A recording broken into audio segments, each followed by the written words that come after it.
अव्यक्त बाप दादा रिवीजन है 20 फरवरी 2005 का। टाइटल है अव्यक्त मुरली का, दिल से मेरा बाबा कहो और सर्व अविनाशी खजानों के मालिक बन, बेफिक्र बादशाह बनो। दिल से मेरा बाबा कहो। एक बार भी बाबा ने क्या कहा कि एक बार भी दिल से मेरा बाबा कहोगे तो मैं तुरंत वहां पे हाजिर हो जाऊंगा तुम्हारी मदद के लिए। तो बाबा कहे, टाइटल है आज के अव्यक्त मुरली का, दिल से मेरा बाबा कहो और सर्व अविनाशी खजानों के मालिक बन, बेफिक्र बादशाह बनो। आज भाग्य विधाता बाप दादा अपने सर्व बच्चों के मस्तक बीच भाग्य की रेखाएं देख रहे हैं। आज भाग्य विधाता बाप दादा अपने सर्व बच्चों के मस्तक के बीच भाग्य की रेखाएं देख रहे हैं। हर एक बच्चे के मस्तक में चमकते हुए दिव्य सितारों की रेखा दिखाई दे रही है। हर एक के नैनों में स्नेह और शक्ति की रेखा देख रहे हैं। मुख में श्रेष्ठ मधुर वाणी की रेखा देख रहे हैं। होठों पर मीठे मुस्कान की रेखा चमक रही है। दिल में दिलाराम के स्नेह में लवलीन की रेखा देख रहे हैं। हाथों में सदा सर्व खजानों के संपन्नता की रेखा देख रहे हैं। पाँव में हर कदम में पदम की रेखा देख रहे हैं। तो बाबा क्या क्या बोल रहे हैं कि अपने बच्चों में बाबा क्या क्या देख रहे हैं? नैनों में स्नेह देख रहे हैं और शक्ति देख रहे हैं। मुख में श्रेष्ठ मधुर वाणी, बहुत मीठी मीठी बातें देख रहे हैं। होठों पर मीठी मुस्कान देख रहे हैं।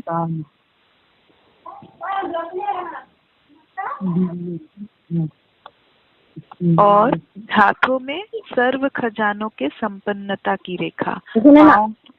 पाँव में हर कदम में पदम। बाबा कहते कदम में पदम, माना जब ज्ञान में हम चलते हैं, श्रीमत में हम चलते हैं तो हर कदम में पदम मिलता है। माना जितना हम श्रीमत में चलते हैं तो अगर एक कदम चलते हैं तो उसके बदले हमको बाबा से रिटर्न में कितना मिलता है? कई गुना। पदम मने करोड़ों से भी ज्यादा। साइकिल ऐसा श्रेष्ठ भाग्य सारे कल्प में किसी का नहीं होता। जो आप बच्चों को इस संगम युग में भाग्य प्राप्त हुआ है, ऐसा अपना भाग्य अनुभव करते हो। इतने श्रेष्ठ भाग्य का रूहानी नशा अनुभव करते हो। दिल में स्वतः गीत बजता है, वाह मेरा भाग्य। यह संगम युग का भाग्य अविनाशी भाग्य हो जाता। क्यों? अविनाशी बाप द्वारा अविनाशी भाग्य प्राप्त हुआ है, लेकिन प्राप्त इस संगम पर ही होता है।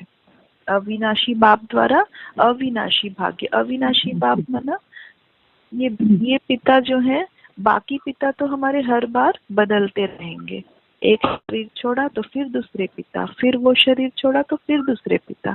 लेकिन ये जो पिता है, परम पिता परमेश्वर, ये कभी नहीं बदलते, ये यही रहते हैं। और इसी पिता के द्वारा हर समय हमको अविनाशी भाग्य, और खासकर इस संगम युग पे अविनाशी भाग्य प्राप्त हुआ है। लेकिन प्राप्त इस संगम पर ही होता है, इस संगम युग पर ही अनुभूति करते हो। यह विशेष संगम युग की प्राप्ति अति श्रेष्ठ है। तो ऐसे श्रेष्ठ भाग्य का अनुभव सदा इमर्ज रहता है या कभी मर्ज कभी इमर्ज रहता है? कभी मर्ज और कभी इमर्ज। मतलब यह श्रेष्ठ भाग्य का अनुभव, जो ये अनुभव होता है कि अरे वाह संगम युग में बाबा मिला है, तो ऐसा इतना श्रेष्ठ भाग्य, इसका जो अनुभव है, यह कभी समझ में आता है कि हाँ बहुत अच्छा भाग्य मिला, और कभी भूल जाते हैं, कभी मर्ज हो जाता है। तो बाबा पूछ रहे हैं कि कभी मर्ज और कभी इमर्ज रहता है। और पुरुषार्थ क्या किया? इतने बड़े भाग्य की प्राप्ति के लिए पुरुषार्थ कितना सहज हुआ। सिर्फ दिल से जाना, माना और अपना बनाया मेरा बाबा। दिल से मतलब पहले जब हमको ज्ञान मिला, किसी से भी सुने हम कि ऐसा ऐसा है बाबा, ऐसे भगवान ऐसा है, वो कब आता है, कैसे हमको ज्ञान सुनाता है, तो फिर उसको हमने उस ज्ञान को जाना और फिर उसको दिल से मान लिया कि हाँ यही सत्य है। और फिर दिल से कहा मेरा बाबा। तो बस इतना सा कहा और फिर हमको इस भाग्य की प्राप्ति हो गई। दिल से पहचाना मैं बाबा का, बाबा मेरा, मेरा मानना और अधिकारी बन जाना। अधिकार भी कितना बड़ा है। सोचो, कोई पूछे क्या क्या मिला है तो क्या कहेंगे? जो पाना था वह पा लिया। अप्राप्त नहीं कोई वस्तु परमात्मा खजाने में। ऐसे प्राप्ति स्वरूप का अनुभव कर लिया या कर रहे हो? बाबा पूछ रहे हैं कि ऐसे प्राप्ति स्वरूप का अनुभव कर लिया है या अभी कर रहे हैं? भविष्य की बात अलग है। इस संगम युग का ही प्राप्ति स्वरूप का अनुभव है। अगर संगम युग पर अनुभव नहीं किया तो भविष्य में भी नहीं हो सकता। क्यों? भविष्य प्रारब्ध है, लेकिन प्रारब्ध इस पुरुषार्थ के श्रेष्ठ कर्म से बनती है। भविष्य प्रारब्ध, प्रारब्ध है मतलब अभी जो हम करेंगे उसका फल, अभी जो हम श्रीमत तक चलेंगे, पुरुषार्थ करेंगे उसका फल। तो भविष्य में जो हम देवी देवता बनेंगे वो जो है वो अभी का पुरुषार्थ का फल होगा। लेकिन प्रारब्ध इस पुरुषार्थ के श्रेष्ठ कर्म से बनती है। ऐसे नहीं कि लास्ट में अनुभव स्वरूप बनेंगे। संगम युग के बहुत काल का यह अनुभव है। जीवन मुक्त का विशेष अनुभव अब का है। बेफिक्र बादशाह बनने का अनुभव अब है। तो सभी बेफिक्र बादशाह हो कि फिक्र है? जो बेफिक्र बादशाह बने हैं वह हाथ उठाओ। बन गए हैं कि बन रहे हैं? बन गए हैं ना। क्या फिक्र है? जब दाता के बच्चे बन गए तो फिक्र क्या रह गया? मेरा बाबा माना, मेरा बाबा माना माने दिल से माना कि मेरा बाबा, और फिकर की अनेक टोकरियां का बोझ उतर गया। बोझ है क्या? प्रकृति का खेल भी देखते हो, माया का खेल भी देखते हो, लेकिन बेफिक्र बादशाह होकर, साक्षी होकर खेल देखते हो। दुनिया वाले तो डरते हैं, पता नहीं क्या होगा। आपको डर है, डरते हो? निश्चय और निश्चित है जो होगा वह अच्छे से अच्छा होगा। क्यों? त्रिकालदर्शी बन हर दृश्य को देखते हो। त्रिकालदर्शी बन हर दृश्य को देखते हो। आज क्या है, कल क्या होने वाला है, इसको अच्छी तरह से जान गए हो। नॉलेजफुल होना। संगम के बाद क्या होना है आप सब के आगे स्पष्ट है ना। नव युग आना ही है। दुनिया वाले कहेंगे आएगा, क्वेश्चन है आएगा, और आप क्या कहते हैं? आया ही पड़ा है, इसलिए क्या होगा? क्वेश्चन नहीं है। पता है स्वर्ण युग आना ही है। रात के बाद अब संगम प्रभात है। इतना दिन तक कलयुग था। कलयुग मने काला, काला अंधेरा मने रात। तो रात के बाद अब संगम प्रभात है, सुबह, सवेरा। प्रभात मना सवेरा। तो अब प्रकाश छाया है, तो प्रकाश छा गया माने संगम युग आ गया है। अमृत वेला है, इसलिए कहते हैं ना बाबा की संगम युग में हर मिनट अमृत वेला है। पूरा संगम युग ही अमृत वेला है। तो अमृत वेला है। अमृत वेले के बाद दिन आना ही है। संगम युग क्या है? अमृत वेला है। और अमृत वेला के बाद क्या आना है? 4-5 बजे के बाद दिन होना है। अमृत वेला तो थोड़ा सा अंधेरा रहता है, तो मतलब प्रभात, एकदम सुबह, भोर होता है। अमृत वेला मतलब भोर। कलयुग था रात, अमृत वेला है भोर, और अब दिन आना है। अच्छी लगी ना तो हाय তোরা না কথা কইতে সব আমি একটা শান্ত জায়গায় বসি। निश्चय जिसको भी होगा वह निश्चिंत, कोई चिंता नहीं होगी। निश्चय जिसको होगा वह निश्चिंत होगा, उसको कोई चिंता नहीं होगी, बेफिक्र होंगे। विश्व रचता द्वारा रचना की स्पष्ट नॉलेज मिल गई है। विश्व रचता द्वारा रचना की स्पष्ट नॉलेज मिल गई है। बाप दादा देख रहे हैं, सभी बच्चे स्नेह के, सहयोग के और संपर्क के प्यार में बंधे हुए अपने घर में पहुंच गए हैं। बाप दादा देख रहे हैं, सभी बच्चे स्नेह के, सहयोग के और संपर्क के प्यार में बंधे हुए हैं, अपने घर में पहुंच गए हैं। बाप दादा सभी स्नेही बच्चों को, सहयोगी बच्चों को, संपर्क वाले बच्चों को अपने अधिकार लेने के लिए अपने घर में पहुंचने की मुबारक दे रहे हैं।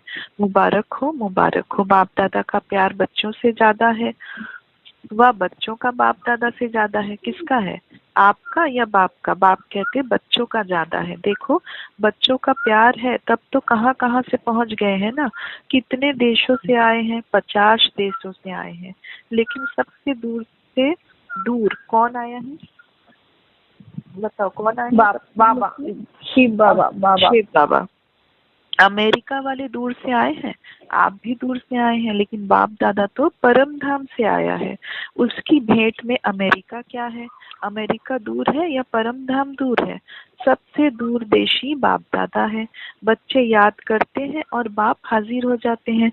अभी बाप बच्चों से क्या चाहते हैं, पूछते हैं ना, बाप क्या चाहते हैं? तो बाप दादा यही मीठे मीठे बच्चों से चाहते हैं कि एक एक बच्चा स्वराज्य अधिकारी राजा हो। एक एक बच्चा स्वराज्य अधिकारी राजा हो।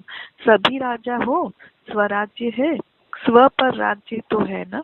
जो समझते हैं स्वराज्य अधिकारी राजा बना हूँ, वह हाथ उठाओ। बहुत अच्छा। बाप दादा को बच्चों को देखकर प्यार आता है कि 63 जन्म बहुत मेहनत की है दुख अशांति से दूर होने की। तो बाप यही चाहते हैं कि हर बच्चा अभी स्वराज्य अधिकारी बने, मन बुद्धि संस्कार का मालिक बने, राजा बने। जब चाहे, जहाँ चाहे, जैसे चाहे वैसे मन बुद्धि संस्कार को परिवर्तन कर सकें। टेंशन फ्री लाइफ का अनुभव सदा इमर्ज हो। बाप दादा देखते हैं कि कभी मर्ज भी हो जाता है, सोचते हैं यह नहीं करना है, यह राइट है, यह रॉन्ग है, लेकिन सोचते हैं, स्वरूप में नहीं लाते हैं। सोचते हैं कि यह राइट है, यह रॉन्ग है, लेकिन सिर्फ सोचते ही हैं, स्वरूप में नहीं लाते हैं। सोचना मना मर्ज रहना, सोचना मना मर्ज रहना, अंदर दबे रहना।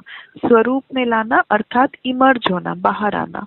समय के लिए तो नहीं इंतजार कर रहे हो ना, कभी कभी करते हैं, रूह रिहान करते हैं ना। तो कई बच्चे कहते हैं समय आने पर ठीक हो जाएंगे। समय तो आपकी रचना है, आप तो मास्टर रचता हो ना। तो मास्टर रचता रचना के आधार पर नहीं चलते। समय को समाप्ति के नजदीक आप मास्टर रचता को लाना है।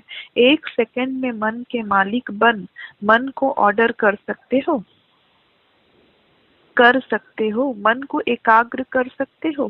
फुल स्टॉप लगा सकते हो कि लगाएंगे? फुल स्टॉप और लग जाएगा क्वेश्चन मार्क। बाबा पूछ रहे हैं फुल स्टॉप लगा सकते हो, मन को एकाग्र कर सकते हो? क्योंकि परिस्थिति आती है तो मन एकाग्र नहीं होता, उसी बात पे, जो परिस्थिति है उसी बात पे मन लगा रहता है। तो बाबा पूछ रहे हैं फुल स्टॉप लगा सकते हो कि लगाएंगे फुल स्टॉप और लग जाएगा क्वेश्चन मार्क? क्यों, क्या, कैसे, यह क्या, वह क्या, आश्चर्य की मात्रा भी नहीं। फुल स्टॉप, सेकंड में पॉइंट बन जाओ। और कोई मेहनत नहीं, एक शब्द सिर्फ अभ्यास में लाओ, पॉइंट। पॉइंट स्वरूप बनना है, वेस्ट को पॉइंट लगानी है, और महावाक्य जो सुनते हो उस पॉइंट पर मनन करना है, और कोई भी तकलीफ नहीं है। पॉइंट याद रखो, पॉइंट लगाओ, पॉइंट बन जाओ। यह अभ्यास सारे दिन में बीच बीच में करो। कितने भी बिजी हो, लेकिन यह ट्रायल करो। 1 सेकंड में पॉइंट बन सकते हो, 1 सेकंड में पॉइंट लगा सकते हो।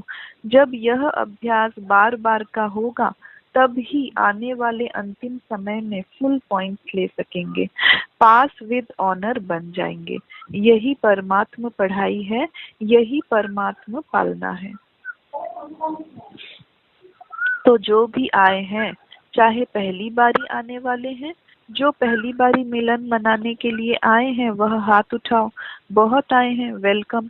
जैसे अभी पहली बारी आए हो ना, तो पहला नंबर भी लेना, चांस है। आप सोचेंगे हम तो अभी अभी पहली बारी आए हैं, हमारे से पहले वाले तो बहुत है, हमारे से पहले वाले तो बहुत है। लेकिन ड्रामा में यह चांस रखा हुआ है कि लास्ट सो फास्ट और फास्ट सो फर्स्ट हो सकते हैं। क्या बोल रहे हैं बाबा? आप सोचेंगे हम तो अभी अभी पहली बारी आए हैं, हमारे से पहले वाले तो बहुत हैं, लेकिन ड्रामा में यह चांस रखा है, बाबा ने सबको अपॉर्चुनिटी दिया है कि चाहे तुम लास्ट में भी आए हो, लेकिन फास्ट चल के पुरुषार्थ को तीव्र गति में करके फास्ट से फर्स्ट हो सकते हो। चांस है, और चांस लेने वाले को बाप दादा चांसलर कहते हैं। तो चांसलर बनना है, चांसलर बनना है। जो समझते हैं चांसलर बनेंगे वह हाथ उठाओ। चांसलर बनेंगे, वाह मुबारक हो। बाप दादा ने देखा यहाँ तो जो भी आए हैं वह सब हाथ उठा रहे हैं, मेजॉरिटी उठा रहे हैं। मुबारक हो, मुबारक हो। बाप दादा ने आप सभी आने वाली मीठे मीठे प्यारे प्यारे बच्चों को विशेष याद किया है। क्यों याद किया, क्यों निमंत्रण दिया पता है? देखो, निमंत्रण तो बहुतों को मिला, लेकिन आने वाले आप पहुंच गए हो। क्यों बाप दादा ने याद किया? क्योंकि बाप दादा जानते हैं कि जो भी आए हैं वह स्नेही सहयोगी से सहज योगी बनने वाली क्वालिटी है। जो भी आए हैं वो पहले बाप दादा के स्नेही, फिर स्नेह की वजह से सहयोगी, और सहयोगी की वजह से सहज योगी बनने वाली क्वालिटी है उनमें। अगर हिम्मत रखेंगे तो आप सहज योगी बन औरों को भी सहज योग का मैसेंजर बन मैसेज दे सकते हो। मैसेज देना अर्थात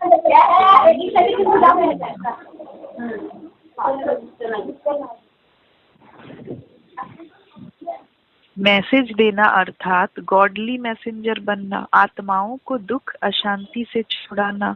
फिर भी आपके ही भाई बहने हैं तो आप अपने भाई व बहनों को गॉडली मैसेज देना अर्थात मुक्त करना।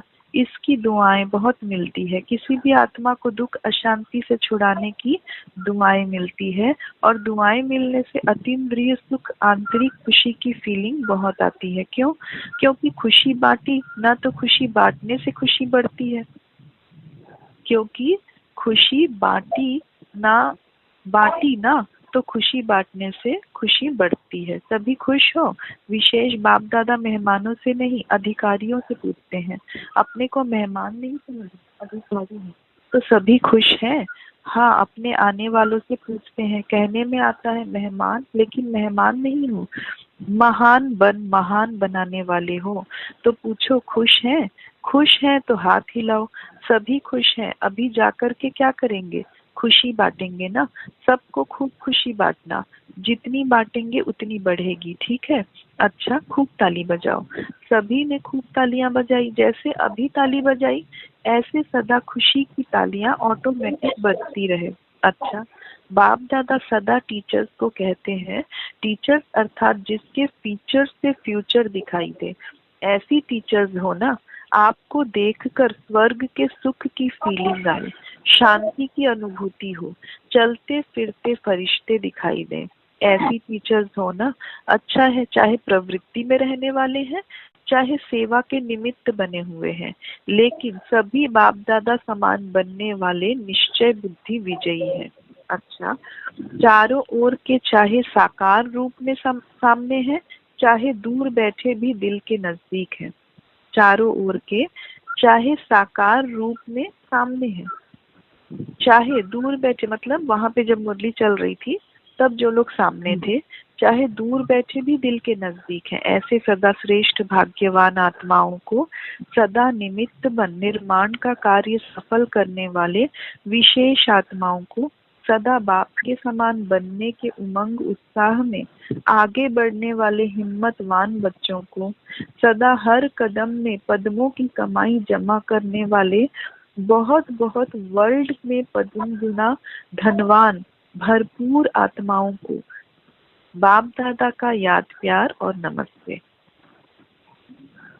हम बच्चों की भी अपने पिता को याद प्यार, गुड मॉर्निंग और नमस्ते सदा रहेंगे हंसते हंसते। शुक्रिया बाबा, शुक्रिया।